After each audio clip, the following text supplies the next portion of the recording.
Thanks for tuning in to another episode of the Collision Vision driven by Auto Body News. As always, I'm your host, Cole Strandberg. Today's guest is someone I consider to be a mentor. In fact, he hired me at my very first job in investment banking out of school.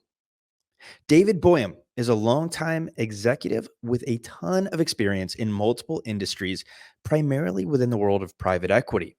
He's a turnaround guy from his early days. He's been in some nasty situations, but now he spends a ton of time consulting on business growth, business planning, exit planning, and more for small and medium businesses with his company, DSB Associates.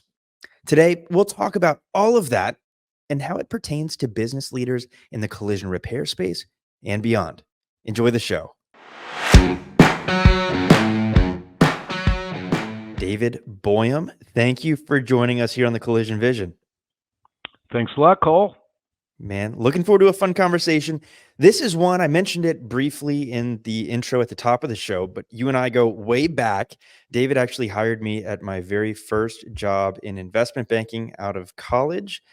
So this will be a fun conversation. David, you're a mentor to me. You have an awesome background. Talk about your background. Who are you and what have you done? Sure. Well, good afternoon to everybody, and good afternoon to you, Cole. I'm David Boim, and for 35 years I ran companies, and I was mostly hired by equity investment companies and venture capitalists, some CEOs, to help them grow their companies and later sell those companies. And over a course of 35 years, I did 17 companies. All 17 companies had substantial growth, and all those companies sold for as much money or more than the founders ever thought they would get for their companies. There we go. Well, that speaks for itself. And you've taken that experience running companies in all sorts of different industries. And we can talk about why you're here today talking to folks about collision repair. But the gist of it is, if you know how to run a business, you can kind of figure it out in any industry. So much of what we're going to talk about today is applicable to collision repair in the automotive aftermarket as a whole, but it's not specific to it. So I'm excited to kind of take a broad view. Talk about real quick before we get into some Q&A and helping folks in their businesses. Talk quickly about what you're doing today with DSB Associates. Sure. Well, there are two things that I'm doing, and you're aware of both of them. One is I'm giving back to the community. So I have a group called the Kansas City Business Strategy Group. It is not limited to people from Kansas City because I have people from coast to coast, and there are over 1,000 members of this group. We have a large group Zoom meeting the first Tuesday of every month, and we just talk about, hey, how do we grow our companies? And then I do about 30 one-on-ones during the week, and I do that for free. And working with entrepreneurs to teach them how to grow their companies, and that's a lot of fun. I have a company called DSB Exit Strategy, and I have 10 associates that are associated or affiliated with that company. And we work with companies across the United States, several in this industry, and we help them understand what it takes to put the right infrastructure together to sell their company at the multiple or the dollar amount they would like to get. So recently talked to a company in California. They wanted to get 15 million, but their company was really worth about 3 or 4. So how do we go from 3 or 4 million to 15 million? And we work with them and help them write a business plan and identified all the things they needed to do. And we also will go in and we'll work with the owner of the company. We'll actually partner with them. So we don't just tell them, hey, this is what you should do. Because if they knew what to do, they'd be doing it. So we go in and we take roles with those companies. And it's everything from finance to operations, technology, and of course, sales and marketing. One of the things we also look at is security. And if I can just give one quick anecdote here, Cole, we had a prospective client She wanted to sell her company, and she thought she had a buyer. And they came in, they started to do due diligence, and they had sent some emails, and one of the emails went to the CFO, and the CFO of this company clicked on a link. What they didn't know is that was an entry to all of their data, and all of their data was encrypted, and they were held for ransomware. And they didn't even realize it was the company that they went in by themselves who had solicited them to buy their company that was actually the criminal organization behind this. Mm. And they wanted $250,000, and she was a small company. It was a lot of money, but she paid it. But they didn't unencrypt her data. And it took her more than 2 years to try to get back on her feet, and then the company failed. So one of the things that I'm going to tell everybody here, I don't care if you're a software company or an automobile collision company, you have to have the right security in place, because it's small and medium-sized companies that are being targeted now, because bigger companies have spent millions of dollars of building the right security around their company. So there's a quick anecdote, something that most people, especially in a more what I call blue collar industries, don't think about enough. What would happen if all of your data and your customers' data was either stolen or encrypted? What would that do to your company? So that's sort of an interesting side note in our discussion today. Yeah, absolutely. And in your experience as an executive and doing turnarounds and now with DSB and Associates, certainly cover a wide spectrum and the whole gamut of kind of business oriented things, preparing them to be a healthy business and eventually transact. A few kind of high level pieces I want to touch on. The business plan is kind of number one. You touched on that. And I think that's something that is oftentimes not at the forefront, most times not at the forefront, oftentimes ignored entirely in a lot of industries, including collision repair. What is a business plan? How do you make one? And why is it important? Okay, by the way, it's a great question.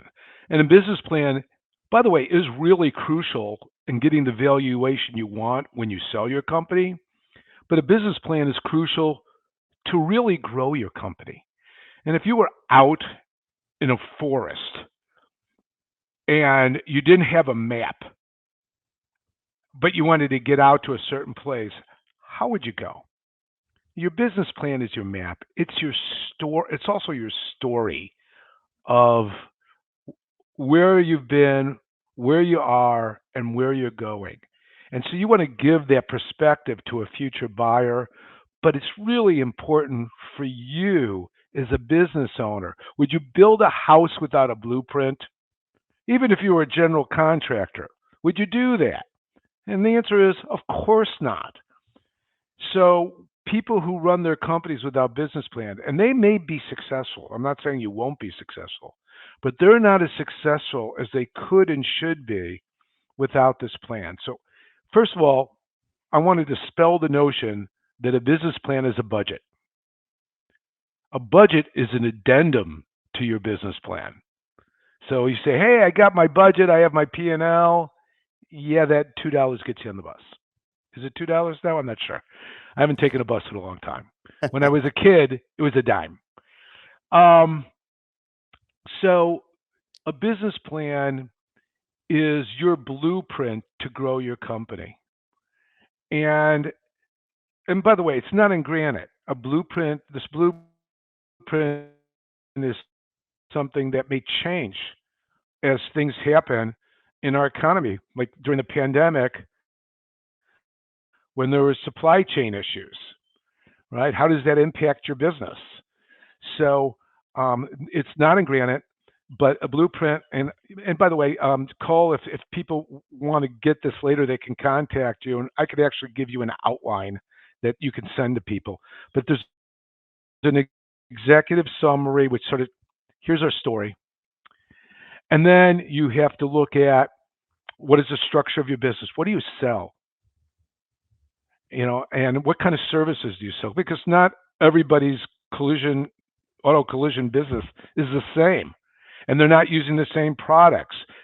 What is your value proposition? Are you able to articulate it to customers, to vendors, to partners, to your employees?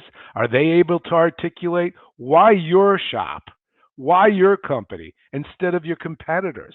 What makes you different or better?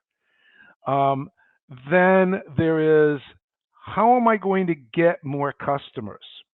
How am I going to grow my business and meet my needs? So you have that. Who's my competition? What are they doing? How do I compare to my competition? How am I going to market this company? So these are all components of a business plan. Who are my partners? That may be a component of your business plan. And then your addendum is, oh, okay, here's the number of clients I expect to, or customers I expect to get. Here's what my average customer is going to bring in. Here's the number of customers that I need in my shop every day. By the way, how many employees do I need? So there was a company that I dealt with when they did repair on the body of a automobile, and they bought some technology that allowed them to do 4 cars in the same time as it used to do 3 cars. So they got a 33% increase in productivity with the same number of employees. So what kind of investments are you making? Not just in technology. When people say technology, they think of computers. No. Are you using the right technology, the right tools inside your business right now? And I had somebody said, well, this has worked for us for 20 years. Well, yeah, but your competition isn't using what you used 20 years ago. They're using better methods and better technology to repair cars, and they're doing them faster and better and cheaper than you can. So they're either making more margin than you are, or they're charging less than you are, or they give better service than you are. Well, that sort of sucks for you. It sounds like you've been listening to the Collision Vision, because that is absolutely the evolution of the industry has been crazy. And man, we could spend an entire episode on talking about a business plan, what it is, why it's important, and it's almost justifiable because it is. I'm in M&A. Our listeners know that I jump at any chance I can to talk about it, and it's certainly very impactful when it comes time to sell your business, but it's equally, if not more impactful when it comes time to build on your business, to grow your business, to make it the best version of your business it can be. And it's tempting to have it feel kind of academic and unnecessary, and it's valid. There's nothing like getting it done and going out there and doing it. But I think a business plan really is the roadmap to success. It's making sure you're working smart in addition to hard, and it's very, very important. A big part of the business plan that you mentioned is growing your business. And a ton of what I know you and I talk about is growth oriented. For companies like collision repair centers, where it's highly kind of B2C focused, your marketing is out into the ether, not super targeted like a B2B business could be. What are some tips and methods of sales and marketing that you could recommend to kind of that B2C organization? Sure. It's a great question. And just like there are changes in how you repair cars today and how you deal with collision repair from 20 years ago, how you go to the market is changing even faster. So I want to talk about the difference between branding and lead generation first. So if you're playing poker today in this business and you sit down at the table, I'm in the collision repair business, I'm sitting down at the table. The ante, not the whole game, the ante is social media. And so it's really important that you have a social media strategy, but you also have understand that some lead generation, but it should not be your lead generation primary vehicle. So, oh, no pun there. Um, but so it's really important to be in social media, whether it's B2C, for which would be more like Facebook or Instagram, and being able to build your community through there and get your customers in there. And by the way, it's great to get pictures of your customers in there because then they share them with their friends and make them followers of yours. That's a great way to organically brand your business and get some new business. But nothing takes the place of direct marketing. Nothing. And I was watching an episode of Shark Tank about a week ago, and somebody was pitching their business, and Mark Cuban says to him, "What's your marketing strategy?" And they talked about all the branding they were doing through social media. He goes, "That's branding. What's your lead generation strategy?" And I wish I would have just condensed that, and be able to share it with everybody with whom I speak. And so what are some of the lead generations? First of all, for B2C, a referral program quarterly is great. And I know you and I, Cole, you've learned that from me as well. But reaching out to your database, and you should have a database. You should have a CRM system, which is customer relationship management. So your customers are there. Why is it good? Well, first of all, it reminds them when their birthday is. You could send them a birthday card or a birthday greeting. So it's great to keep manage your customer base, but it's also a great place to reach out to people through text or through email, and reach out to them and remind them that you're there. And how can you help them? And maybe you're wishing them it's a happy 4th of July weekend. Oh, by the way, if you know of anybody that needs our services, please let them know. You can't believe the increase there. I had one collision repair group just using that with social media increased their business by 20% within 90 days. Wow. All right. How would you like to increase your business with very little cost by 20%? Yeah. And by the way, is sticking things in value pack, that kind of thing. That may be okay, but it's not as effective as it used to be. And you have groups like Thumbtack, and you have to look at those things and see what's working in your particular geography. So you need to do what we call market research. And what are the right vehicles one needs to use to go out there? Years ago, I had this guy, Bob Heckman, who was the executive vice president of marketing for Anderson Consulting. And I had him speak for 150 small businesses, just like yours. And his first words were, "If you don't believe in marketing, adios. Get the blank out of here." And he did fill in the word that is not allowed to be used. I appreciate you self-editing because that would be a nightmare for our editing team. Yes. So, and it's not just for big companies, but especially for smaller companies. How do you market within your budget to drive more business? And if you don't invest in you, why would you expect a future buyer to buy your company for what you want to get for it? Does that answer that question?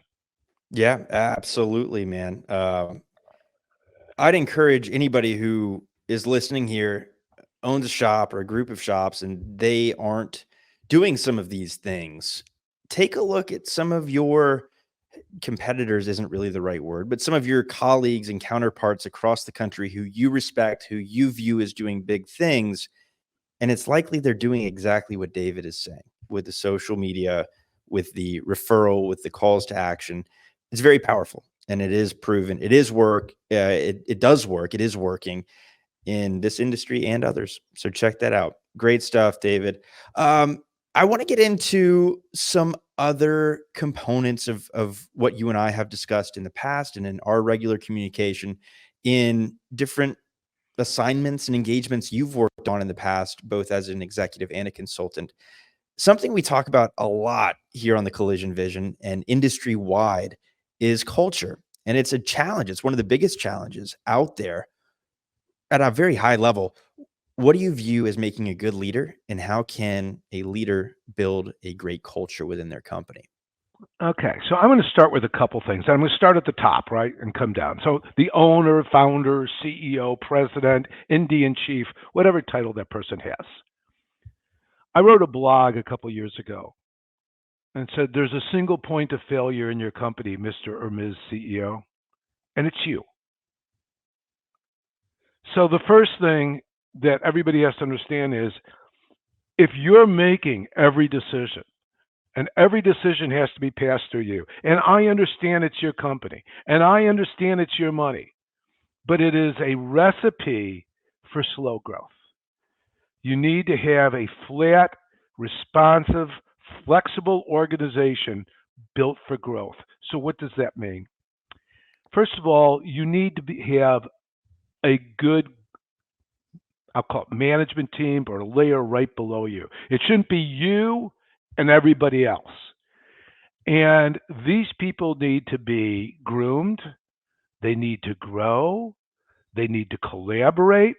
They need to be able to understand, how do I deal with conflict and resolve it and move forward without the CEO's fingers in every one of those decisions. So what happens in a culture like that, where you empower your people, you give them not just responsibility, but some authority. Now, not the type of authority that could sink your company, but there has to be some authority and responsibility that they have, and you're not looking over their shoulder at everything that they do. One of my slogans, as you know, is no one is as smart as all of us. So also one of the advices I'm going to give to the CEOs is you can't do everything yourself. And I'm not even talking about employees. You may have to engage someone to help your employees grow. You may have to engage someone to do your marketing for you because you don't get it. You know, I've had CEOs go, well, I never respond to this. Oh, great. You don't respond to it, so it doesn't work. Right? When I say you're the single point of failure, what a great example. I love it when I come into a company and they go, we're special, we're different. You don't really understand us. When I used to go run companies and I would have people tell me that, I used to call them former employees. So, I mean, and some of the companies that I came into, they were, a venture capitalist made an investment and the CEO or founder agreed to have certain performance. And if they didn't meet that performance, they could be replaced, even if they still own 70 or 80% of their company.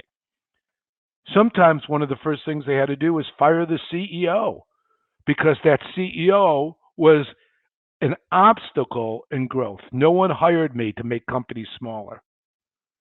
Everybody hired my organization and me particularly to make their companies bigger and more profitable and saleable, which maybe we'll talk about in a little bit. What does that mean? So having that culture, one of the things I ask people is, do you know if the dreams of your employees and the goals of your employees align with the dreams and goals of the company? And people would say to me, I have no idea what the dreams and goals of my employees are. Company culture. What is it? Is it the owner and everybody else is a serf on this fiefdom? Or is there a spirit of collaboration and teamwork in an organizations that make the company run faster, run better, make your employees more productive, make them more efficient? And I'm not talking about, oh, by the way, not holding people accountable when they don't do a good job. Another one of my slogans is, no one is better than just anybody. And I know in fact, the organization, when I first hired Cole, if there's someone not performing and it took a while to get rid of them, and I finally got rid of them, Cole and his other people would say, "What took you so long?" They knew they weren't pulling their weight. So that's another part of which is mutual accountability inside an organization. So again, what does this mean? It means empowerment. It means understanding what your objectives and goals of your employees are. It means delegating responsibility to your management team so you're not involved in every decision, so you could be doing strategy and you could be making partnerships and you can hire new employees and work with customers rather than resolve all the internal issues in your company. And if you can have an organization like that, and you can have an organization where people, even the employees themselves, positively hold each other accountable, wow, that becomes a dynamic, efficient organization. And I want to dive a little bit deeper into this one.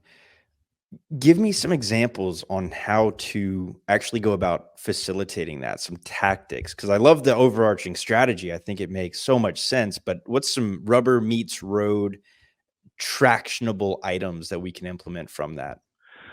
And you're talking specifically, how do I engage these employees this way and delegate these? Is that what you're talking about? I'm trying to Yeah, make sure yeah, that and how do we get to understand their goals and dreams? So I think first of all, there are like workshops that you can work, and even by the way, you can pay your employees. I'm not talking about a half a day workshop, like an hour here or an hour there. Oh, by the way, even having some things like, hey, I'm bringing in lunch today. I mean, some little things like that that cost virtually nothing to get them engaged.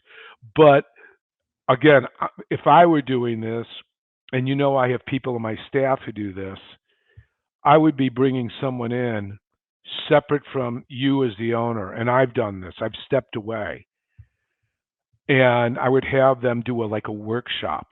And by the way, in that workshop, there's a workbook, and the workbook might say, "Where do you see yourself in 3 years?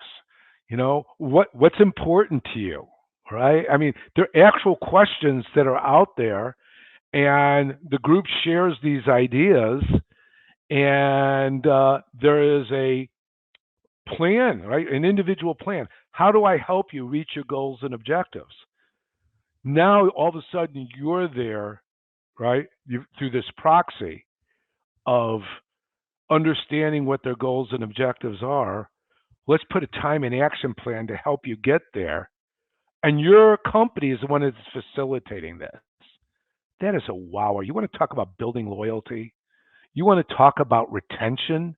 That someone's not going to leave you because they're going to make $1.50 an hour more someplace else, and they're one of your top employees. Right? You don't want them to leave, and then they say, "Oh, by the way, I got an extra $2 an hour," and you might have said, "Jesus Christ, for $2 an hour, I would have given that in a heartbeat rather than losing this person." But you didn't know. Yep. Oh, yeah. In an industry where we talk so much about the technician shortage and the talent crisis and how tough it is to find and build great technicians, culture is so important because of the employee retention aspect. And I Absolutely. think that's great actionable stuff. Now, I do want to get into what makes a sellable company, but I think we've actually touched on a lot of it. I want to switch the tables on you a little bit and go at it from a different angle and ask you what makes an unsellable company? What should we avoid doing? Okay, so let's talk about that. First of all, if the owner is the company, it makes it almost unsellable, or if it's sellable at a much lower price than they want. So we talked about this together with a collision repair group CEO, and I said, okay, let's say you can get 12 to 15 million dollars for your company, and I mean, you don't want to stay there, and we'll talk about earnouts separately, but you don't want to stay there, and they know that. Who's going to run your company? Do you have a second in command that could step right in, or do they have to bring somebody in? So it is great if you're grooming someone, especially if you think, I want to sell my company in the next 2 or 3 years. And the company that buys you, it may be a roll up from equity investors. And as we know, that's happening a lot in the collision repair business today. So they're rolling this up, and you've built the kind of culture that we just talked about so that if you leave, not everybody's running for the door. And if you leave, there's somebody to take your place. That's the difference. If you didn't do that, it's less sellable. If you do that, it's more sellable. Do you have a business plan? Are you following your business plan and you're showing, hey, here's what I said I'm going to do, and we did it, or we did even better than that? So do you have a business plan that tells your story? If you don't have a business plan, then that is another obstacle from a seller coming in to buy your company. Do you have the right, and this is all part of the business plan, the right strategy, the right technology? Are you showing growth over a period of time? Because people are not going to buy a pig in a poke, right? My revenue has dropped from $4 million to $1.8 million over the last 3 years, and I want to sell it for the same amount of money I could have got if I was a $4 million company.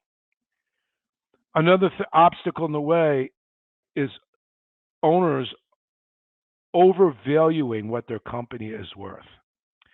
So if someone buys a company, let's say it's $4 million, and they think they can, your plan is to take it to 8, but it's not at 8. They're buying your company because they think they can get it to 8. So they're not going to pay you what your company could be worth in the future. They're going to pay you for what it's worth now. So when owners of companies have an unrealistic expectation of the value of the company, it gets in the way. So what do we talk about? Lack of business plan. The owner can't get out of his or her own way. They don't have the right company culture. They don't have the right technology. All these things, they have no succession plan. All these things are obstacles for people selling their company. And at some time or another, that needs to happen. And I'm also going to give a word of caution here.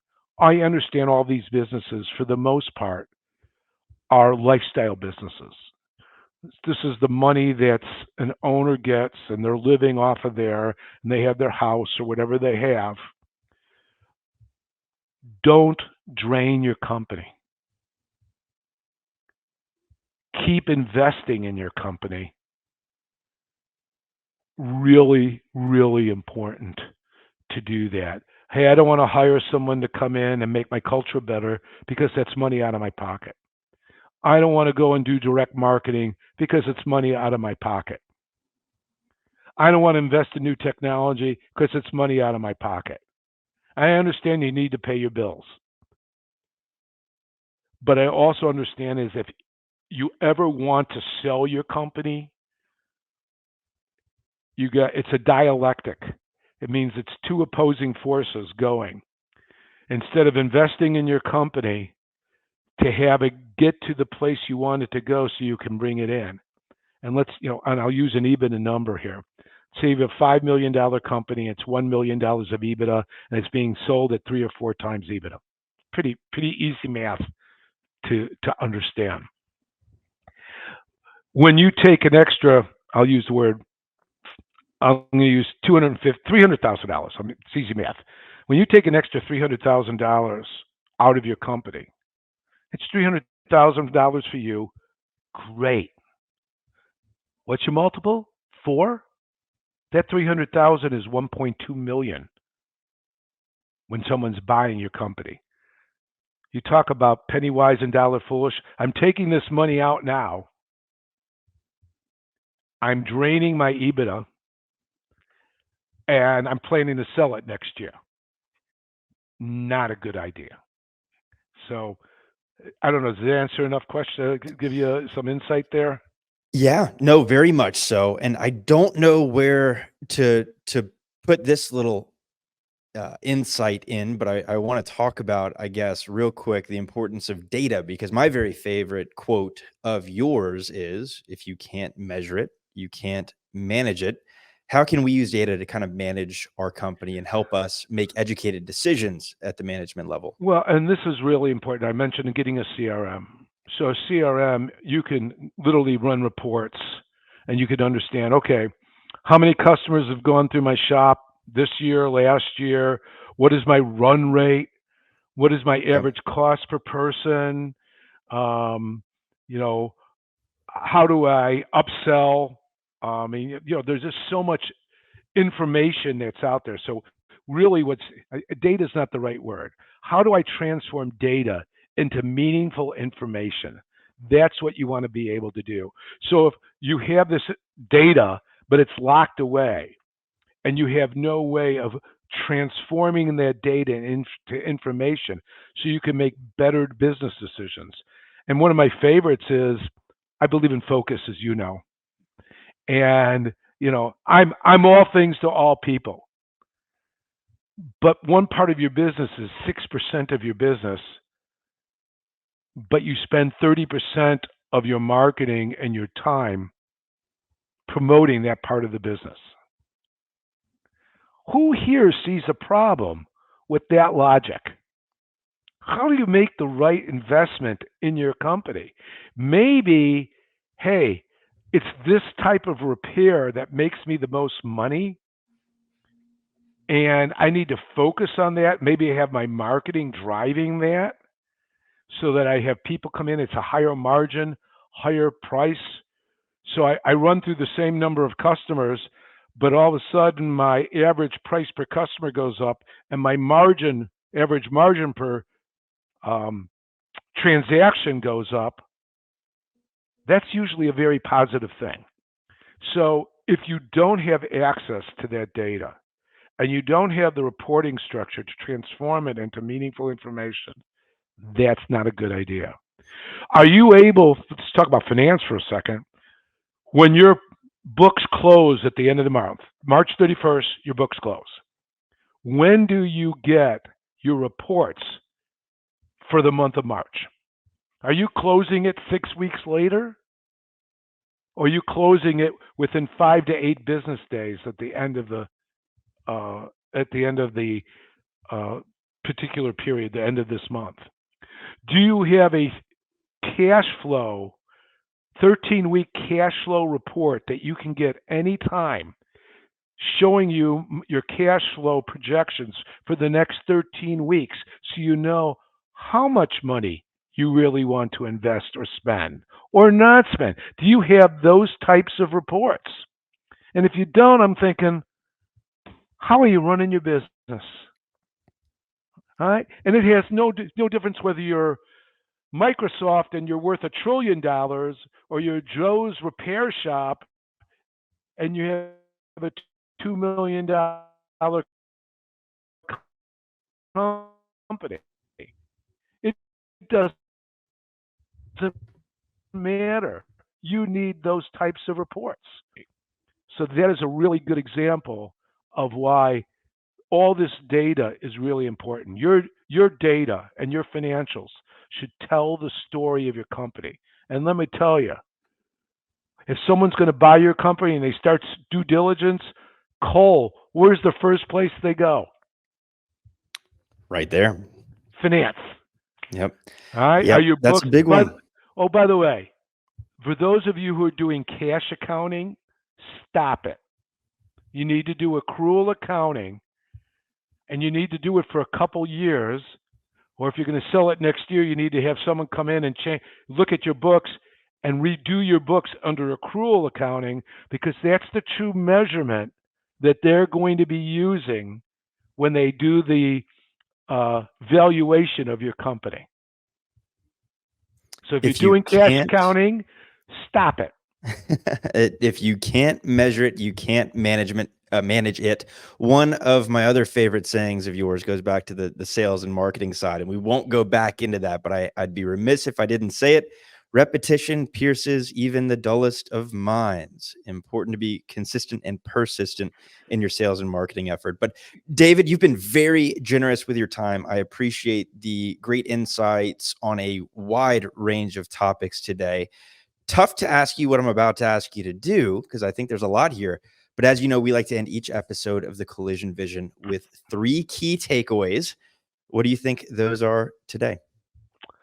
Okay, in no particular order, okay? Yep. So I say 1, it doesn't mean the most important. Have a business plan. And I'm going to, and when I talk about the financial part that I just talked about, that all should be part of your business plan. So that way I could tuck it all in. Okay. Secondly is understand you need to have a really good positive culture that includes a succession planning and includes building programs that increase employee retention, because that is really important. And 3, if you don't believe in marketing, adios. You want to grow your company? Then you need to understand, what do I need to do in marketing to be equal to or better than my competitors, especially my local competitors? How can I take business from them? I used to have a guy named Mike Murphy who used to work for him. And I'll use Mike because it's St. Patrick's Day coming up here, and he couldn't be more Irish than Mike was. And he used to say to me, I love when you piss off the competition. Me too. So I'll leave you with those. Let's work together. Let's piss off the competition. Let's grow your company and grow its value. I'm going to send Cole a copy of a workbook. It's a preparation workbook. It's in Excel. It's really easy to use. And if you contact Cole, he'll send you this workbook. It's free. And that, these are the things you need. And you're going to look at them. There's going to be some things you don't have. Great. Go find them. Love it. Absolutely. So David, where can people A, follow along with you or get in touch with you, and B, learn more about both DSB and Associates and the Kansas City Business Network? All right. So first of all, if you want to be part of the Kansas City Business Strategy Group, go to Meetup, meetup.com. It's free. And put in Kansas City Business Strategy Group and join the group. Our next meeting, which is April 2nd, we're going to be reviewing how the last quarter went, what worked, what didn't work. And it's not me talking. It's all the members of the group talking. And usually there's 30 to 50 members at any one group session. So that's how you get there. Meetup.com, Kansas City Business Strategy Group. You can reach out to me personally by going to dsbexitstrategy.com. And there's a thing that says, let's talk. Click it. You get my schedule up. You're able to talk to me. You'll be able to see all of my people. And we work with a bunch of companies across the United States, several of them just like you. So again, it's dsbexitstrategy.com. But I wish you all the best. This is a great country, and it's an opportunity for all of you to make money, real money. Love it. David Boim, thank you so much for joining us here on the Collision Vision. Thank you for your continued guidance for me personally, and have a great rest of your day. Thanks again to David Boim for joining us here on today's show.